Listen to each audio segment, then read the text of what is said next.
मला एकदम मनापासून आनंद होत आहे आणि जे आमचं मनापासून इच्छा होती की काहीतरी मुलांना घडायला पाहिजे आणि मला नव्हती कल्पना. हे शुभम सर अकॅडमी औरंगाबादला आहे. यांनीच याच्या मित्रांनी याला सांगितलं की शुभम सर अकॅडमी आहे, तर विद्यार्थी घडतात म्हणून. आणि कोरोना काळ जेव्हा एंडिंग होतो तेव्हा माझा मुलगा 1 महिन्यापर्यंत इथं आला होता. मग पुन्हा त्याचा प्रकोप वाढला आणि प्रकोप वाढल्यानंतर हा पुन्हा घरी आला. मग जे क्लासेसमधले विशेष म्हणजे ते फातिमा मॅडम आहे, हा याला डाट मारायच्या. कधी कधी मी बसायचो याच्या बाजूनं खूप डाट मारायची याला. तर मला खूप आठवलं की मॅडमनी घडवलं.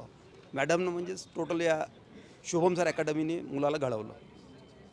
आपल्या कष्टाची किंमत आपल्या मुलांनी ठेवली त्याबद्दल तुम्हाला काय वाटतंय? हो मॅडम. जे आम्ही बिकट परिस्थितीमध्ये, जसं मी मिलिटरीमध्ये होतो, मिलिटरीमध्ये राहत असताना मुलाला जे वेळेवर पाहिजे ते देऊ शकत नाही किंवा मग त्याला जे सपोर्टिंग डॉक्युमेंट पाहिजे देऊ शकत नाही.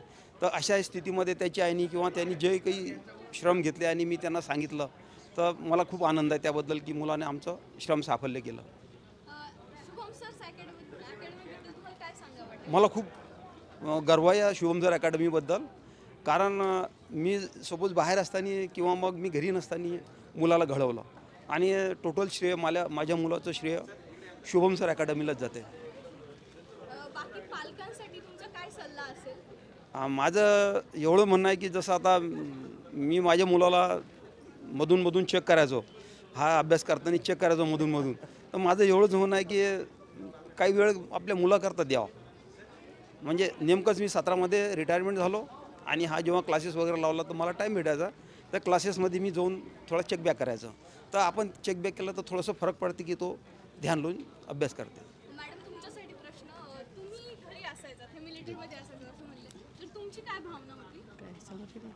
माझी भावना एकच होती की माझ्या मुलाने चांगल्या प्रकारे अभ्यास करून चांगलं सहकार्य मिळालं त्याला. तुमच्यासाठी तुम्हाला आज कसं वाटतंय? मला आज असं शुअर वाटतंय की आपण जे पण कष्ट केले, एफर्ट्स पुट केले, त्या एफर्ट्सना एक अचिव्हमेंट किंवा एक डायरेक्शन प्रॉपर शुभम सर्स अकॅडमी थ्रू मिळाली आणि आपले जे गोल्स होते ते इफेक्टिव्हली अचीव्ह झाले. आणि मेन मीन्स की आपल्या पॅरेंटची हॅपीनेस ते आपल्यासाठी खूप जास्त मॅटर करते. तर ते आज दिसत आहे. थँक्यू. थँक्यू. धन्यवाद.